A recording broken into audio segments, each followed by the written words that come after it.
So the first two cards that really jumped out at me here is the Queen of Pentacles. And this is you finally getting into the place where you feel like you're making the money that you deserve, that you're looking for. And you're in a place where it is very financially lucrative, where you are getting a lot of, I want to say positive reception as well. And for once in your life, I feel like financial inflow is going to be very good from now until the end of this year, okay? And what's really another card that's linked up with the Queen of Pentacles here is the Ten of Pentacles. This is kind of like things that are built up very slowly, okay? It's built up over time, but it is very consistent. It is also incredibly stable. And so I'm sensing, you know, with that Saturn period of the past few years, it was kind of like a rebirth process for many of you. And you really looked at your finances and you really looked at your career sector and you're trying to figure out, you know, what is the best logical step that I need to take so that I can secure a future for myself. Many of you are really adamant about, you know, planning for your retirement, planning to kind of like build up wealth so that you can leave a legacy for your children, so that you can leave something so that when you're gone, your children can inherit them. And then others really trying to build up wealth, savings, and especially, you know, investing in lucrative work projects, work assignments, or even like investment portfolios that I'm seeing here with this card.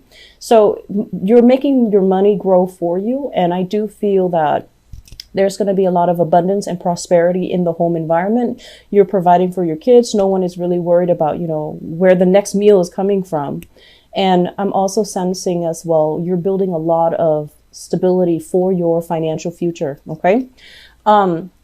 Another thing coming through, and this is something that kind of jumped out at me too. So this is your energy here, Scorpio. This is, it's a more nurturing quality because it's shown up here as the Queen of Cups. Okay. So when it relates to people that you're dealing with, as well as how you connect to other people, I feel that emotionally, these emotional connections, what you might have realized coming into this month of October is that, you know, on the one hand, you're emotionally connected to another person and you want them to be okay. It's hard for you to sever the connection that you have with another person. You're very wound up with them. You're very emotionally invested.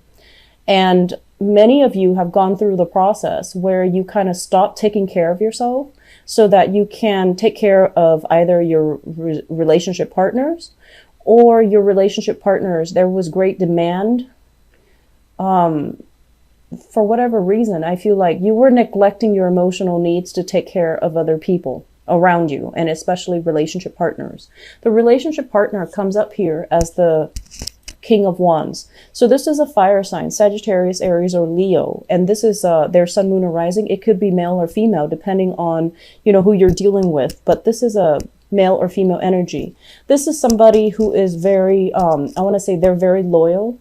They're very protective. And they really care about you. There's great, intense chemistry related, you know, in the interaction between you and them. But I feel like they're at a point where they're trying to figure things out for themselves. And they're at a point where they're trying to take a next step, a big leap in their financial life, in their career, in their professional life. And so they might be scoping out, you know, what's the next step for themselves. And so many of you are kind of like slaving away, taking care of your relationship partner. And the important thing for this month is to pull back this energy, learn to take care of yourself, take care of your emotional needs, slow down and, you know, nurture yourself rather than dissipating your time, resources, energies, and you feel very depleted. And so if your partner is at a point where they're really concerned about their career, where they're, you know, putting in a lot of overtime at work, for example, and you feel a little bit sidelined, you feel like you're put on the back burner, it's really important to address these issues up front, okay, so that they don't breed resentment, okay? For your emotional health, we do have the Queen of Cups linked up here with the Empress. And the Empress, usually this card is about, you know, abundance. It's about feeling very comfortable, feeling very confident in your own skin. When it shows up in the reverse position, I feel like for many of you professionally, you might be feeling a little bit like, do I have the skills? Do I have the knowledge? Am I capable? So there's a lot of self-doubt coming through for this month, whether or not you have the skills to do something, whether or not you're going to be able to succeed, whether or not things are going to work out in your relationship sector, and whether or not as well, things are going to work out the way you anticipate in the financial sector. So the self-doubt, you know, Scorpios, as with every water sign, I feel water signs are bogged down with a lot of self-doubt, a lot of negative self-talk too, because deep down there's a deep sense of insecurity, you know, like, am I good enough? Is it the right thing for me? If it's the right thing for me, why does it take so long? Why is it so difficult? Because intuitively, you understand that when it's the right thing, it should flow. It should be smooth. It shouldn't require so much investment and so much work and so much back and forth. And so you're questioning the validity of either a relationship, or you're questioning the validity of, am I in the right career? Am I in the right place? Am I going to be able to make it and be successful? Because I feel like you feel like you're lacking in either experience, you feel you're lacking in either, you know, self-confidence to be able to make the next step, to be able to make that leap to secure your financial future. This energy, if it doesn't exhibit a person, I do feel what it relates to is in the career front, once again, professionally, there are contracts that might be a little bit unclear. There are things that you might be deciding between you and, you know, like either a supervisor or higher up, a business partner, where you're trying to draw up contracts, you're trying to establish, you know, procedures or baseline rules and regulations of how you need to bring, like what you need to contribute in a work environment, what they need to contribute. And things are left a little bit unclear. You're trying to push things along. You're trying to, you know, smooth things out and push things along so that you both can come to an agreement or a consensus. And the person that you're dealing with is kind of dragging their feet. They're kind of like, let's just see what happens. Let's just see, you know, how things are going to plan out. Let's just slow things down and not finalize anything. So it can be a little bit frustrating if you have contracts that needs to be signed, if you have legal issues that you're trying to get rolling or, you know, get some closure on, and it's not coming or it's not happening in the manner that you'd hope, okay? And so I feel like the major theme for this month is really take it easy. Do not doubt yourself.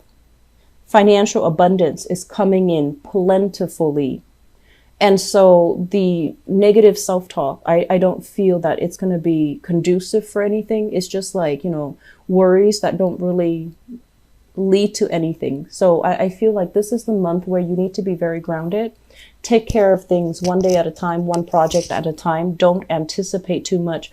What's going to happen in the future? Are we going to be okay? Is everybody going to be on board? Work as well. I mentioned this last month. You're dealing with very temperamental people. You're dealing with people without a lot of knowledge, without a lot of skills. And it's almost like, you know, it's an environment where the energies are very young. You might be even dealing with young people. The energies are very young. So you feel it's almost like they're lacking in direction. They're competing with each other. And possibly some of you are in a position where you're hiring people and you're trying to decide the best candidate. And I feel like of all the people that are, you know, putting in their candidacy, you're starting to realize that they might not have the necessary skills. So you might not choose any of these options that are on the table. Okay. So if you're like a hiring manager or you're in a position where you're hiring people, taking people on board, you're dealing with people who are young, temperamental, and they might not have enough experience under their belt. And so you're not really sure if you want to spend the time training them or investing in, you know, building them up from scratch and then having them leave once they accumulated the skills.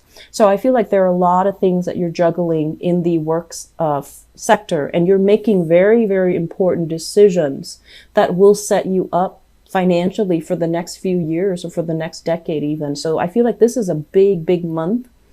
And the energy is, don't doubt yourself. You know, you have the skills, you have the expertise, you're a very good judge of character. So if these people are coming in and they're trying to get a job from you, or they're trying to curry favor with you, go with the practical choice. Go with somebody that is consistent. So when you train them, you know, you spend the time training them and the energy and the resources. Even if they might be a little bit slow on the uptake, they're still going to be around when you need them, rather than choosing someone who's very dynamic, who's a little bit hot-headed, and then you end up, you know, you train them and then they end up leaving. Okay, they end up flying the nest.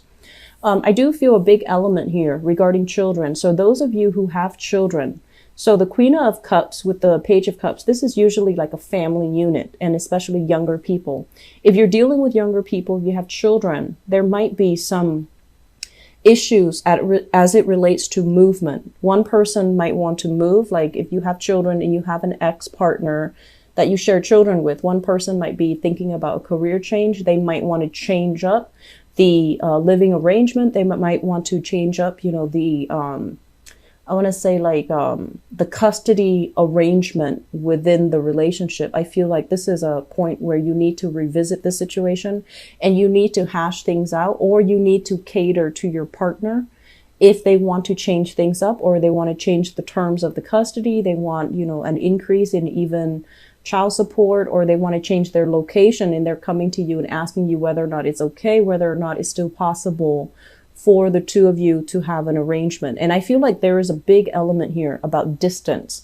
I'm sensing a lot of distance. You might be very safe and secure and stable where you are right now.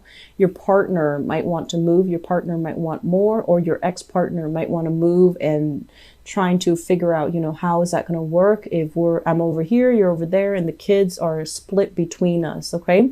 So that's what I feel coming through for you guys. A lot of discussions here, a lot of serious discussions as well. And I feel like just, you know, approach it with a grain of salt. Let the other person talk.